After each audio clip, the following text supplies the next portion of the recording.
Shalom. Today we're going to discuss the Star of David fraud.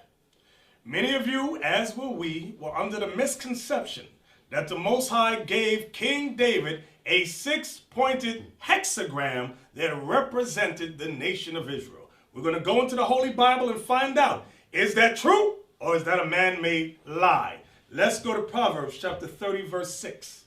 The book of Proverbs chapter 30, verse 6. Add thou not unto his words, lest he reprove thee, and thou be found a liar. See that? Add not unto his words, lest he reprove thee, and thou be found a what? A liar. A liar. So if anyone says that the Most High, the creator of heaven and earth, gave King David a six-pointed hexagram, we should be able to read that history in the scriptures. But you know what? There is no scripture. I have searched the scriptures over and over and over, and never have I come across that. From there, let's go to Jeremiah chapter 23 and verse 16. Jeremiah chapter 23 and verse 16. The book of Jeremiah chapter 23 and verse 16. Thus saith the Lord of hosts, hearken not unto the words of the prophets. Hearken not unto the words of the prophets that prophesy unto you, they make you vain. Come on. They speak a vision of their own heart. Read that part again. They make you vain. They speak a vision of their own heart. That's the part I wanted. They make you vain. They speak a vision of their own heart. So is the six-pointed hexagram of the Most High, or is it the vision of your own heart, your own vile imagination? Come on. And not out of the mouth of the Lord. Meaning, and not out of the Bible. So there's a difference, my brothers, my sisters. Is what they're teaching out of the Holy Scriptures, or is it out of the mouth of God, out of the Holy Bible? The six-pointed hexagram. From there, let's go to 1 Kings chapter 11. We're going to read three verses, verse 5 through 7. 1 Kings chapter 11, verse 5 through 7. Okay? Because Israel, we must wake up and come to an understanding on this. The first book of Kings, chapter 11, verse 5 through 7.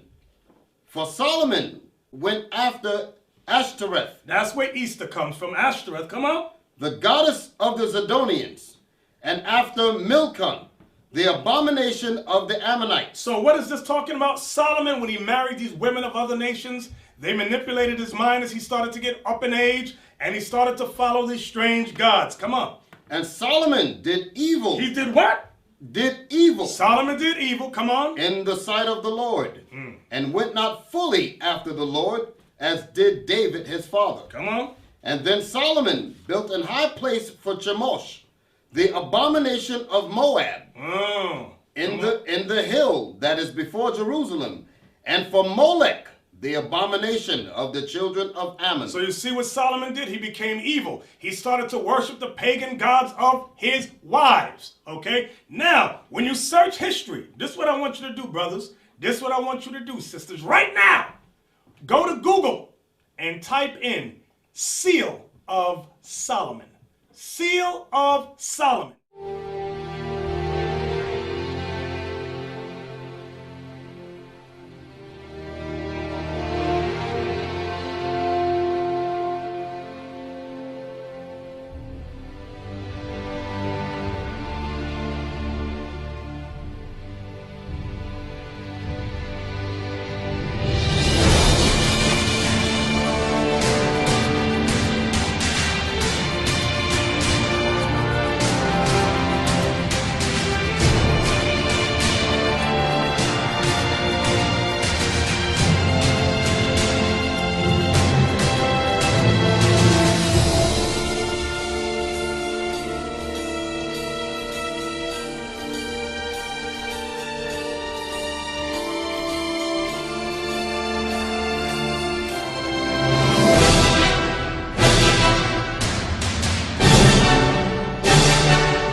Kabbalah. All of that stuff of mysticism goes back to ancient times, where Solomon gathered books of alchemy, books of witchcraft, books of sorcery, and they call it Kabbalah today.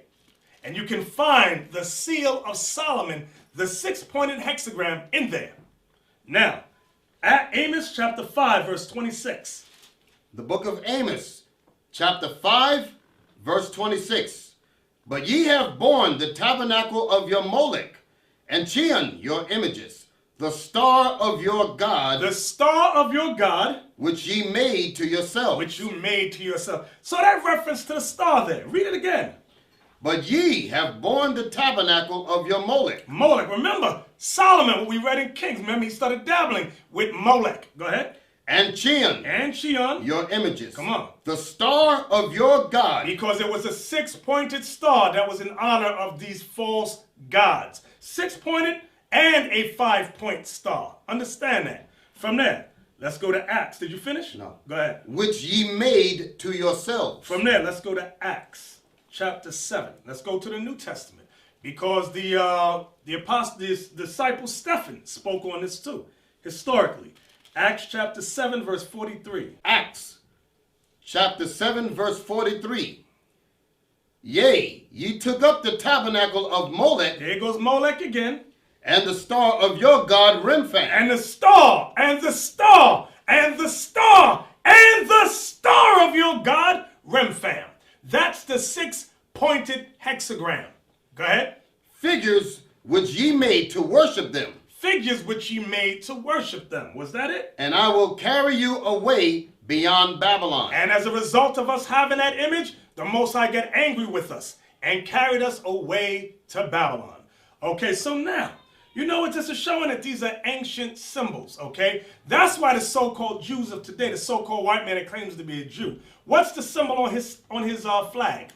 The hexagram, the star of Remphan, the star of Molech. Okay, that's what that is. And they they started the lie and called it the Magen David, the shield of David, the star of David. Okay, and you got many Israelites who foolishly believed that without scriptural evidence. We were just like that. So this is not a we hate you campaign. This is a campaign, a lecture to bring us all on one accord. Let's put down the pride, brothers and sisters, okay? From there, let's go to Song of Solomon. Because what goes on next, just as we used to do, we used to try to, you have a circle, you got a square, and you got a square in one hand and a circle in one. You try to squeeze it and make that square fit into that circle outlet, and it doesn't fit. Okay, that's what's happening when you say God gave David the Star of David. God gave David that hexagram and called it the Star of David. Right. Song of Solomon. I want chapter 8 and I want verse 6. This is the book of the Song of Solomon, chapter 8 and verse 6. Set me as a seal upon thy heart, as a seal upon thy arm, for love is strong as death. What is Solomon talking about? Let me let you brothers and sisters know. The Song of Solomon is a metaphor. The whole book is broken down in a metaphor that represents the Lord's relationship with his chosen people, Israel. Okay? So read that again. Set me as a seal upon thine heart, as a seal upon thine arm, for love is strong as death. Jealousy is cruel as the grave. The coals thereof are coals of fire, which have a most vehement flame. So what is Solomon talking about when he says, set me as a seal upon thine heart? And what does it say? Seal upon thine heart. And a seal upon thine arm. And a seal upon, the heart is talking about the mind. What is said as a seal upon our mind and a seal upon our arm? Huh? What is he talking about the 6-point hexagram? Heck no. Go to Deuteronomy now. Whole Song of Solomon. I'm hitting these scriptures because I know the mind of a Negro. The mind of a Negro says, no, I will not be proven wrong. So I will search for scriptures that use the word shield or seal and make those scriptures say it's the Star of David. So my question was, when Solomon was in his righteousness, what did he mean when he says, set me as a seal upon my heart, which is the mind, and set me as a seal upon my arm? Here's what he was referring to. Deuteronomy 11, verse 8. 18, I mean. Deuteronomy chapter 11, verse 18. All right. The book of Deuteronomy, chapter 11 and verse 18. Therefore shall ye lay up these my words. Therefore shall you lay up these my words, meaning the laws of God. In your heart. In your heart, meaning in your mind. And in your soul. And in your soul. And bind them. And here's the part. And bind the law. For a sign upon your hand. Bind them for a sign upon your hand, because in ancient times, Israel would wear the laws on leather and wrap it around their arms. Okay? Their frontlets, it was called, and phylacteries. Go ahead. For they may be as frontlets between your eyes. Frontlets between your eyes. Okay, that's your forehead. Go ahead. And ye shall... Oh, that was it. Yeah, that was it. So now, that's what the song read. Now go back to Song of Solomon. I don't want to forget the thought. Right. Come on. Song of Solomon, chapter 8, verse 6. Set me as a seal upon thine heart. That's the mind. As a seal upon thine arm. Right. What is that referring to, that seal? The law. The laws of God. The words of God. Understand that. From there, let's get some easier ones now. Let's go to 2nd Ezra chapter 10. In the Apocrypha, okay, in the Apocrypha, let's go to 2nd Ezra chapter 10. We're going to take our time with it. I want verse 21 to 23. The book of 2nd Ezra, chapter 10, verse 21. Verse 21. For thou seest that our sanctuary is laid waste. The sanctuary is laid waste. Our altar broken down. Altar's broken down. Our temple destroyed. The temple's destroyed. Our psaltery is laid on the ground. The psaltery, which is the music, laid on the ground. Our song is put to silence. Song is put to silence. Our rejoicing is at an end. Come on. The light of our candlestick is put out. The menorah is put out. Come on. The ark of our covenant is spoiled. The ark is even spoiled. Our holy things are defiled. The holy things are defiled. Come on. And the name that is called upon us, the name that is called upon us is Israel, is almost profane. Is almost profane. Come on. Our children are put to shame. Our children put to shame. Our priests are burnt. Priests are burnt. Our Levites are gone into captivity. The Levites went into captivity. Our virgins are defiled. The virgins defiled. And our wives ravished. Wives were raped. Our righteous men carried away. Our young ones destroyed. Our young men are brought in bondage.